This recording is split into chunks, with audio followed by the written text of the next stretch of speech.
نیوز پریس چینل لیدونکو السلام علیکم. ستړي مشه په موکړه تازه لاندو مهمو خبرونو ته. چودري وايي ټي ټي پی باید د پاکستان قانون ومني. د پاکستان د اطلاعات وزیر فواد چودري ویلي چې حکومت د افغانستان اسلامي امارت په وړاندیز د پاکستاني طالبانو له تحریک سره خبرې پیل کړې دي.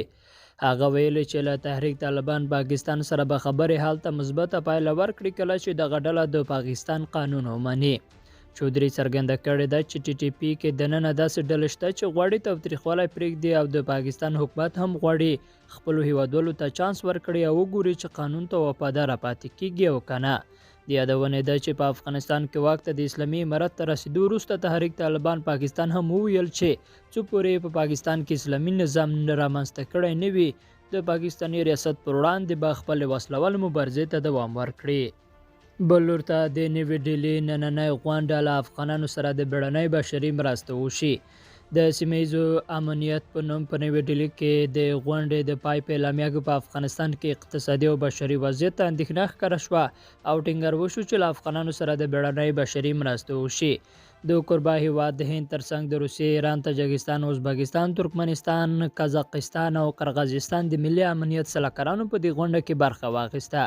پاکستان هم هند په دې غونډه کې د ګډون بلنه ورکړې وه، خو د پاکستان د ملي امنیت سلاکار محیط یوسف تېره اونۍ وویل چې په دې غونډه کې برخه نشي اخیستلی. د غونډې په اعلامیه کې راغلي دي چې ورته بله غونډه به راتلونکی کال هم جوړه شي. او چین وایي امریکا او ډیموکراسي دواړه خپل اعتبار بایللی دی.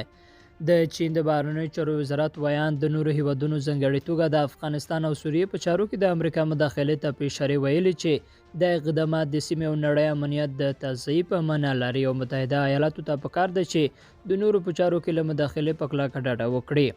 هغه ویلي چې تر وروستیو ماتو وروسته نه یوازې امریکا بلکې ډیموکراسي خپل اعتبار له لاسه ورکړی دی.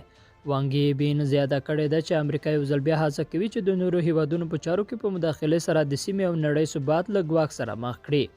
هغه څرګنده کړې ده چې په افغانستان، سوریه او عراق کې د امریکا د تش په نوم ډیموکراسي او بشري حقوقو دفاع وښوده چې دغه هیواد په همدې شعارونو سره د ثبات او آرامۍ پر ځای اندېښنې او ګډوډۍ نړیوالو ته په میراث پرېښې دي.